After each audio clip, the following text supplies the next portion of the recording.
स्वामी हरिदास विजय तेतराम, श्री युगल सरकार, सदगुरुदेव और आप सभी रसिक भक्त वृंदों के श्री चरणों में दास का साष्टांग दंडवत प्रणाम।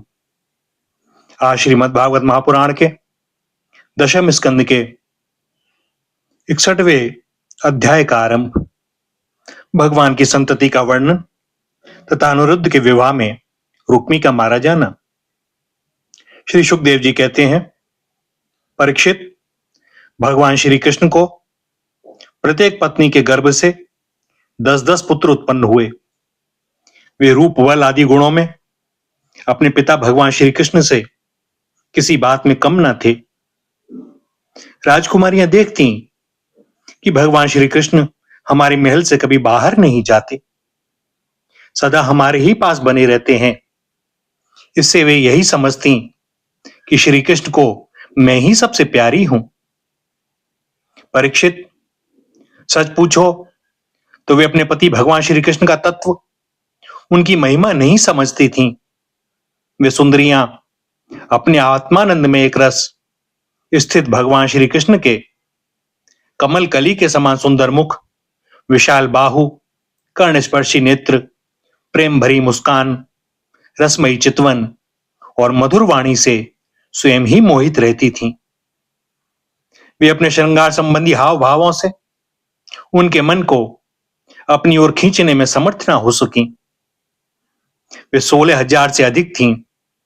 अपनी मंद मंद मुस्कान और तिरछी चितवन से युक्त मनोहर भौहों के इशारे से ऐसे प्रेम के बाण चलाती थीं जो काम कला के भावों से परिपूर्ण होते थे। परंतु किसी भी प्रकार से, किन्हीं साधनों के द्वारा वे भगवान के मन एवं इंद्रियों में चंचलता नहीं उत्पन्न कर सकी। परीक्षित, ब्रह्मा आदि बड़े बड़े देवता भी भगवान के वास्तविक स्वरूप को या उनकी प्राप्ति के मार्ग को नहीं जानते। उन्हीं रमारमण भगवान श्री कृष्ण को उन स्त्रियों ने पति के रूप में प्राप्त किया था। अब नित्य निरंतर उनके प्रेम और आनंद की अभिवृद्धि होती रहती थी और वे प्रेम भरी मुस्कुराहट, मधुर चितवन, नव समागम की लालसा आदि से भगवान की सेवा करती रहती थी। उनमें से सभी पत्नियों के साथ सेवा करने के लिए सैकड़ों दासियां रहती। फिर भी जब उनके महल में भगवान पधारते तब वे स्वयं आगे जाकर आदरपूर्वक उन्हें लेवा लाती, श्रेष्ठ आसन पर बैठाती, उत्तम सामग्रियों से उनकी पूजा करती, चरण कमल पखारती, पान लगाकर खिलाती, पांव दबाकर थकावट दूर करती, पंखा झलती, इत्र फुलेल चंदन आदि लगाती, फूलों के हार पहनाती, केस संवारती, सुलाती, स्नान कराती और अनेक प्रकार के भोजन कराकर अपने हाथों से भगवान की सेवा करती। परीक्षित, मैं कह चुका हूं कि भगवान श्री कृष्ण की प्रत्येक पत्नी के 10-10 पुत्र थे। उन रानियों में 8 पटरानियां थीं, जिनके विवाह का वर्णन मैं पहले कर चुका हूं। अब उनके प्रद्युम्न आदि पुत्रों का वर्णन करता हूं। रुक्मिणी के गर्भ से 10 पुत्र हुए।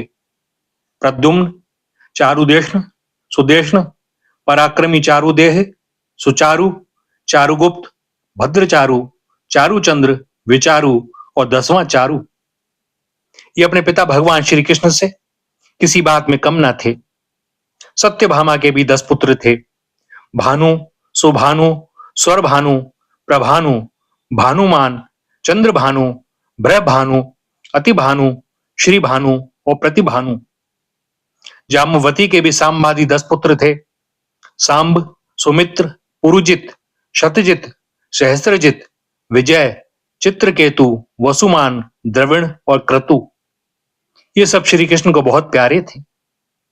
नागनजिति सत्या के भी 10 पुत्र हुए। वीर, चंद्र, अश्वसेन, चित्रगु, वेगवान, वृष, आम, शंकु, वसु और परम तेजस्वी कुंती। कालंदी के 10 पुत्र ये थे: श्रुत, कवि, वृष, वीर, सुबाहु, भद्र, शांति, दर्श, पूर्णमास और सबसे छोटा सोमक। मध्य देश की राजकुमारी लक्ष्मणा के गर्भ से प्रघोष, गात्रवान, सिंह, बल, प्रबल, ऊर्ध्वक, महाशक्ति, सह, ओज और अपराजित का जन्म हुआ। मित्रविंदा के पुत्र थे व्रक, हर्ष, अनिल, ग्रध, वर्धन, अन्नाद, महाश, पावन, वहनी और क्षुधि। भद्रा के पुत्र थे संग्रामजित, बृहस्सेन, शूर, प्रहरण, अरिजित, जय, सुभद्र, वाम, आयु और सत्यक। इन पटरानियों के अतिरिक्त भगवान की रोहिणी आदि 16,100 और भी पत्नियां थीं। उनके दीप्तिमान और ताम्र तप्त आदि 10-10 पुत्र हुए। रुक्मिणी नंदन प्रद्युम्न का मायावती रति के अतिरिक्त भोजकट नगर निवासी रुक्मी की पुत्री रुक्मवती से भी विवाह हुआ था। उसी के गर्भ से परम बलशाली अनुरुद्ध का जन्म हुआ। परीक्षित, भगवान श्री कृष्ण के पुत्रों की माताएं ही 16,000 से अधिक थीं, इसलिए उनके पुत्र पौत्रों की संख्या करोड़ों तक पहुंच गई। राजा परीक्षित ने पूछा, परम ज्ञानी मुनीश्वर, भगवान श्री कृष्ण ने रणभूमि में रुक्मी का बड़ा तिरस्कार किया था, इसलिए वह सदा इस बात की घात में रहता था कि अवसर मिलते ही श्री कृष्ण से उसका बदला लूं और उनका काम तमाम कर डालूं। ऐसी स्थिति में उसने अपनी कन्या रुक्मवती अपने शत्रु के पुत्र प्रद्युम्न जी को कैसे ब्याह दी? कृपा करके बतलाइए। दो शत्रुओं में, श्री कृष्ण और रुक्मी में फिर से परस्पर वैवाहिक संबंध कैसे हुआ? आपसे कोई बात छिपी नहीं है, क्योंकि योगी जन भूत, भविष्य और वर्तमान की सभी बातें भली भांति जानते हैं। उनसे ऐसी बातें भी छिपी नहीं रहती जो इंद्रियों से परे हैं, बहुत दूर हैं, अथवा बीच में किसी वस्तु की आड़ होने के कारण नहीं दिखाई देती। श्री शुकदेव जी कहते हैं, परीक्षित, प्रद्युम्न जी मूर्तिमान कामदेव थे। उनके सौंदर्य और गुणों पर रीझकर रुक्मवती ने स्वयंवर में उन्हीं को वरमाला पहना दी। प्रद्युम्न जी ने युद्ध में अकेले ही वहां इकट्ठे हुए नरपतियों को जीत लिया और रुक्मवती को हर लाए। यद्यपि भगवान श्री कृष्ण से अपमानित होने के कारण रुक्मी के हृदय की क्रोधाग्नि शांत नहीं हुई थी, वह अब भी उनसे वैर गांठे हुए था, फिर भी अपनी बहन रुक्मिणी को प्रसन्न करने के लिए उसने अपने भांजे प्रद्युम्न को अपनी बेटी ब्याह दी। परीक्षित, 10 पुत्रों के अतिरिक्त रुक्मिणी जी के परम सुंदरी बड़े बड़े नेत्रों वाली कन्या थी। उसका नाम था चारुमती। कृतवर्मा के पुत्र बलि ने उसके साथ विवाह किया। परीक्षित, रुक्मी का भगवान श्री कृष्ण के साथ पुराना वैर था, फिर भी अपनी बहन रुक्मिणी को प्रसन्न करने के लिए उसने अपनी पौत्री रोचना का विवाह रुक्मिणी के पौत्र अपने नाती अनुरुद्ध के साथ कर दिया। यद्यपि रुक्मी को इस बात का पता था कि इस प्रकार का विवाह संबंध धर्म के अनुकूल नहीं है, फिर भी इसने बंधन में बंधकर उसने ऐसा कर दिया। परीक्षित, अनुरुद्ध के विवाहोत्सव में सम्मिलित होने के लिए भगवान श्री कृष्ण, बलराम जी, रुक्मिणी जी, प्रद्युम्न, सांबु आदि द्वारकावासी भोजकट नगर में पधारे। जब विवाहोत्सव निर्विघ्न समाप्त हो गया, तब कलिंग नरेश आदि घमंडी नरपतियों ने रुक्मी से कहा कि तुम बलराम जी को पासों के खेल में जीत लो। राजन, बलराम जी को पासे डालने तो आते नहीं, परंतु उन्हें खेलने का बहुत बड़ा व्यसन है। उन लोगों के बहकाने से रुक्मी ने बलराम जी को बुलवाया और वह उनके साथ चौसर खेलने लगा। बलराम जी ने पहले 100, फिर 1000 और इसके बाद 10,000 मोहरों का दाव लगाया। उन्हें रुक्मी ने जीत लिया।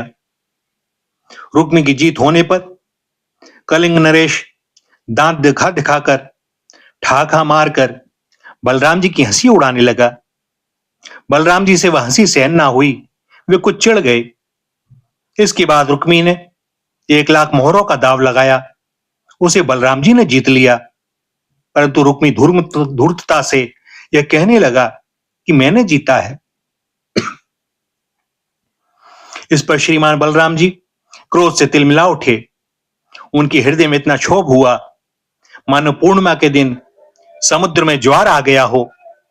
उनके नेत्र एक तो स्वभाव से ही लाल लाल थे, दूसरे अत्यंत क्रोध के कारण वे और भी दहक उठे। अब उन्होंने 10 करोड़ मोहरा का दाव रखा।